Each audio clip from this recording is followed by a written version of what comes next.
Hey guys, welcome or welcome back to my channel. My name's Courtney. I'm a holistic wellness coach and a recovering food addict. On this channel, I like to focus on food addiction and how to overcome food addiction by using a whole food plant-based diet and by understanding the mind-body connection.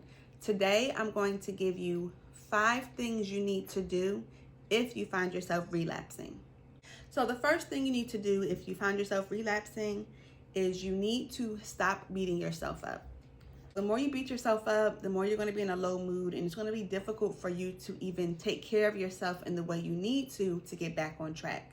You have to understand that with any addiction, there is a high probability that you will fall off. You're going to relapse at some point. What's important is how fast you get back on track. So get back into the mindset that you need to take care of yourself, that you're important, because it's going to be so hard to do that if you are beating yourself up, telling yourself negative things. Like, you're not going to want to take care of yourself. You're not going to feel worthy. So get back into that mindset that you are worthy and that you want to take the best care of yourself. The second thing you want to do is get back to the basics. So for me, when I relapsed, I tried to just pick up right from where I left off.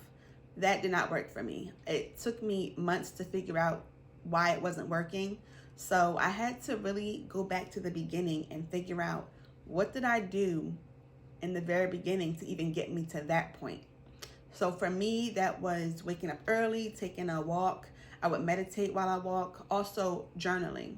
So focusing on the healthy habits that you created to get to the point you were is what you need to get back to.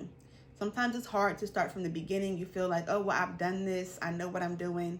But no, you need to get back into the habit of doing those things. So getting back to the basics will be very helpful on getting back on track. So the third thing you want to do is recognize when you need support.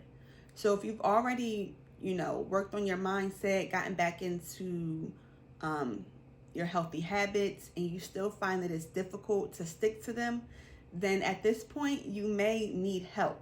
You may need the help of a health coach, or you may need to join a food addiction support group to help you through this relapse and help you get back on track. This is something that you want to try to recognize early on so that you don't prolong your progress. Just be honest with yourself. Look at what you're doing, what you're not doing, try to identify why. And if you know it's not something that you can handle on your own, get support. I mean, there's no shame in that. Everybody needs support around something at some point. The fourth thing you want to do is focus on healthy habits versus weight loss. Now, when I had my relapse, I gained a lot of weight back. And I was so focused on getting back to the weight that I was, looking how I did before I relapsed. And that just literally prolonged my progress, because I would get discouraged because for me, it wasn't going fast enough. So I started getting desperate, started thinking about other things that I can do to make it go faster. And honestly, that's the wrong way to go about it. I had to think about, again, had to go back to the basics and think about, okay, what was I doing before? When I got to that place where I wasn't focused on weight loss. The weight loss just kind of was a result of me taking care of my body. So focus on the healthy habits that you need to do every day versus losing weight or looking a certain way. Try not to focus on the outcome. Just take it day by day and focus on the daily things that you're doing for yourself. The fifth thing you need to do is have a plan when you are in a situation where you may be triggered by, certain foods. So, for example, say if you are at a birthday party and they're going to serve cake and that's one of your trigger foods. What are you going to do to stop yourself from eating that cake? In my program, I call this a play. So if you find yourself in a situation where you're going to be around a trigger food, you need to run a play to make sure you don't eat that food. So are you going to bring a snack from home that will distract you from the cake? Maybe you're going to leave before they serve cake because you know that you can't resist it.